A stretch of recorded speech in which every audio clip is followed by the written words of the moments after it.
Hello friends, எல்லாரும் எப்படி இருக்கீங்க? 15-20 நாளுக்கு மேலேயே இருக்கும்னு நினைக்கிறேன் வீடியோ போட்டு. லாஸ்ட்டாக வந்து நம்ம அந்த கடைசி ஞாயிறு குலதெய்வம் கோயிலுக்கு போயிட்டு குடும்பத்தோட எல்லாம் சாமி கும்பிட்டுட்டு ஒரு வீடியோ போட்டிருப்போம். அதான் லாஸ்ட்டுன்னு நினைக்கிறேன்.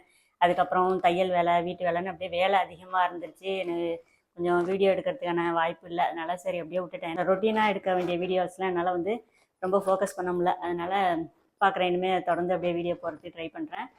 இன்றைக்கி வந்து பார்த்திங்கன்னா +2 மாணவர்கள் எல்லாம் பொதுத் தேர்வு எழுதுகிறாங்க.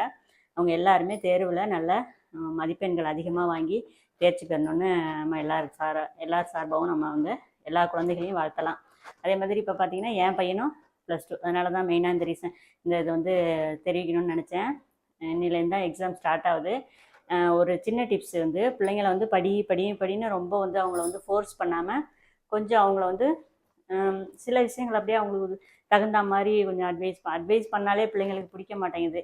இருந்தாலும் அவங்க போக்கில் போய் அவங்களுக்கு சில நல்லதை நம்ம சொல்லி கொடுத்து முடிஞ்ச வரைக்கும் அவங்கள வந்து ரொம்ப ஃபோர்ஸ் பண்ணாமல் இவ்வளோ மார்க் எடு, அவ்வளோ மார்க் எடு, ஃபஸ்ட் ரேங்க் வரணும் அப்படின்னு ஃபோர்ஸ் பண்ணாமல் கொஞ்சம் நல்லா படிக்கணுங்கிற மாதிரி மட்டும் கவனத்தை செலுத்துகிற மாதிரி அவங்களுக்கு சில நல்ல விஷயங்கள் சொல்லுங்கள். அதே மாதிரி முக்கியமாக பார்த்தீங்கன்னா, இது வந்து இப்போ குழந்தைகள் பார்க்குறதுக்கு வாய்ப்பு இருக்குமா என்னன்னு தெரியல. என்னோடய வீடியோஸு பார்க்குற பேரண்ட்ஸ் வந்து கண்டிப்பாக இந்த பப்ளிக் எக்ஸாம் எழுதுகிற பசங்க பொதுவாக வந்து தேர்வு டைம் ஆரம்பிச்சிருச்சு அப்படின்னாலே குழந்தைகள் வந்து இந்த ஒரு 4 மணி அந்த பிரம்ம முகூர்த்தம் சொல்லுவோம்ல, அந்த டயத்துக்கு வந்து எழுப்பி விட்டு கொஞ்சம் பழக்கப்படுத்துங்க.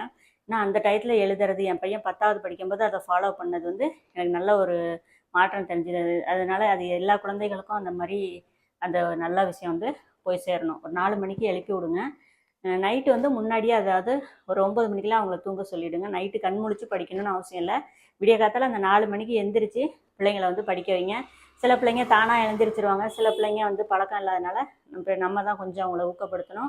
அதே மாதிரி அவங்க எந்திரிச்சு படிக்கட்டும்னு விடாமல் நீங்களும் கொஞ்சம் நம்ம பேரண்ட்ஸும் கொஞ்சம் சப்போர்ட் பண்ணி கொஞ்சம் காலையில் எழுந்திரிச்சு ஒரு டீ போட்டு கொடுக்குறது. ஏன்னா காலை நேரத்தில் பசிக்கும் கண்டிப்பாக. பிரம்ம முகூர்த்தத்தில் சாப்பிடாம விரதமாக இருந்து வீட்டு விளக்கெல்லாம் ஏற்றணுங்கிறது அது லேடிஸ்க்கு வேணால் பொருந்தும். பிள்ளைங்க விஷயத்தில் வந்து நம்ம அந்த மாதிரி விட முடியாது. காலையில் அவங்களுக்கு கொஞ்சம் சுறுசுறுப்பாக எனர்ஜியாக அவங்க படிக்கணும்னா அவங்களுக்கு பிடிச்சது ஒரு பாலோ, ஹார்லிக்ஸோ, டீ, காஃபி இது மாதிரி ஏதாவது ஒன்று அவங்களுக்கு காலையில் ஒரு ஸ்நாக்ஸ் மாதிரி கொடுத்து அந்த டயத்தில் வந்து அவங்களுக்கு சப்போர்ட் பண்ணுங்கள். கண்டிப்பாக குழந்தைகள் வந்து நல்ல மதிப்பெண்கள் வாங்குவாங்க. அந்த டயத்தில் படிக்கிறது வந்து நல்லா மெமரியில் வந்து போய் ஸ்டோர் ஆகுது. அதனால் பிள்ளைங்களோட தேர்ச்சியில் கண்டிப்பாக ஒரு முன்னேற்றம் வரும். இதை ஒரு விஷயம் வந்து பெற்றோர்கள் வந்து ஃபாலோ பண்ணி பாருங்கள். அப்புறம் வந்து பார்த்திங்கன்னா, திடீர்னு இந்த மாதிரி போர் சூழல் வந்து உருவாயிருக்கா, அது கொஞ்சம் அதே ஒரு சிந்தனை கொஞ்சம் கவலை. ஏன்னா இப்போ துபாயில் வந்து அதிகமாக வந்து இந்த பிரச்சனை போயிட்டுருக்கு, குண்டுலாம் அதிகமாக போகிறதுன்னு சொல்கிறாங்க. துபாயில் இந்தியர்கள் நிறையா இருக்காங்க, அதில் நம்ம தமிழர்கள் வந்து ரொம்பவே நிறையா இருக்காங்க. இதில் எங்கள் ரிலேஷன்ஸ்லன்னு பார்த்திங்கன்னா எங்கள் அண்ணா ஓமனில் இருக்காங்க, மாமா ஒருத்தவங்க குவைத்தில் இருக்காங்க, மாமா பையன் ஒருத்தவங்க பஹ்ரைனில் இருக்காங்க. இதை மாதிரி எவ்வளோ தமிழர்கள் இருக்காங்க. எல்லோரும் பத்திரமா சேஃபாக இருக்கணும்.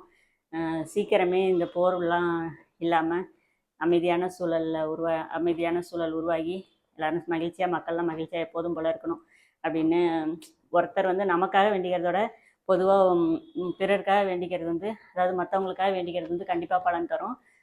இந்த வீடியோஸ் பார்க்குறவங்க எல்லாரும் கடவுள்கிட்ட வந்து எல்லாருக்காகவும் ப்ரே பண்ணிக்கிங்க.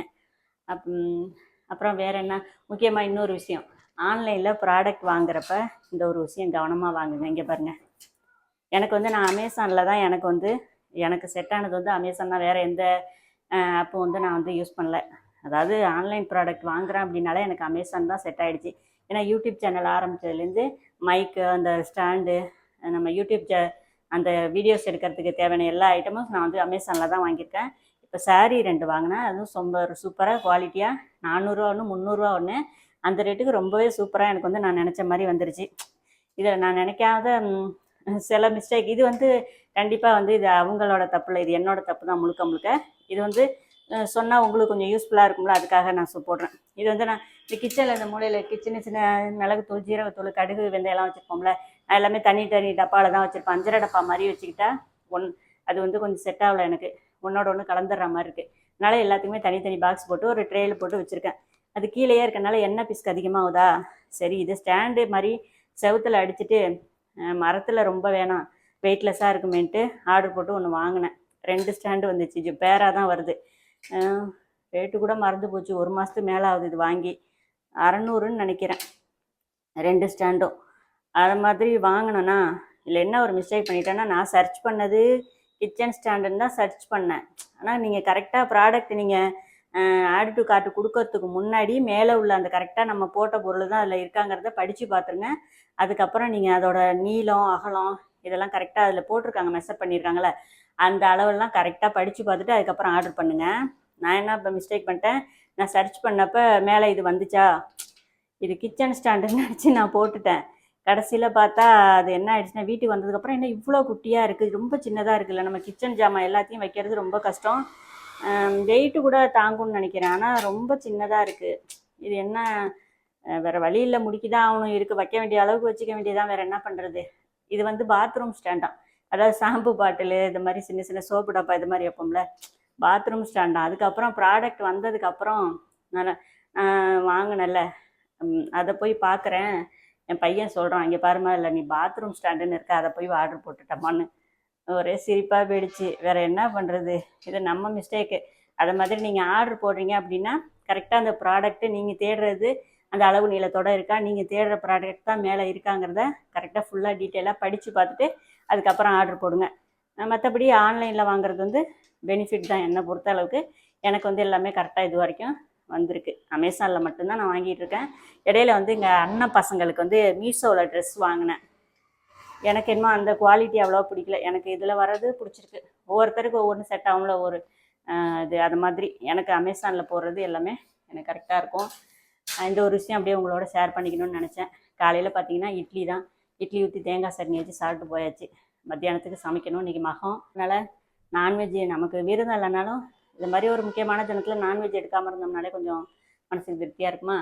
அதனால் காலை வேலையெல்லாம் முடிஞ்சிருச்சு. பாத்திரம்லாம் கழுவி எல்லா வேலையும் முடிச்சிட்டேன். இதுக்கு மேலே அடுத்தது நம்ம ரொட்டீன் வந்து கிச்சனில் எல்லாம் வேலையும் முடிஞ்சிருச்சு. அடுத்தது பார்த்திங்கன்னா நம்ம வந்து இதுதான் கண்டினியூ பண்ணணும். மத்தியானத்துக்கு மேலே தான், மணி பார்த்திங்கன்னா 11 தான் ஆகுது. ஒரு மணி நேரத்துக்குள்ளே இந்த ப்ளவுஸ் ஒன்று ரெடி பண்ணணும். இது வந்து சாயங்காலம் வந்து ஒரு 6 மணிக்கு தரேன்னு சொல்லியிருக்கேன். இந்த ஒரு ப்ளவுஸ் மட்டும்தான், மற்றதெல்லாம் கூட ரம்ஜான் டைம் அப்படிங்கிறனால கொஞ்சம் ப்ளவுஸ் இருக்குது, அதெல்லாம் கூட கொஞ்சம் பொறுமையாக தரலாம்.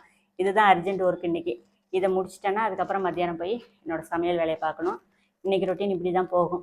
காலையில் வேலை முடிஞ்சிடுச்சு, டிஃபன் செஞ்சதோட தையல் சமையல், அப்புறம் அப்படியே நைட்டு அப்படியே தொடர்ந்து போகும் வேலை ஃபுல்லாக. என்னாலேயே பார்க்குறேன், முடிஞ்சால் எல்லா வேலைகளையும் ஒரு நாள் ஃபுல்லாக எடுத்து கவர் பண்ணி வீடியோ போடுறேன். கண்டிப்பாக இந்த வீடியோ ஏதாவது ஒரு வகையில் உங்களுக்கு யூஸ்ஃபுல்லாக இருக்கும்னு நினைக்கிறேன், பிடிச்சிருக்குன்னு நினைக்கிறேன். பிடிச்சிருந்தா மறக்காமல் ஒரு லைக்கும், எப்போவும் சொல்கிறது தான், நம்ம சேனலை சப்ஸ்கிரைபும் பண்ணுங்கள். வீடியோவில் பார்க்கலாம். Bye friends.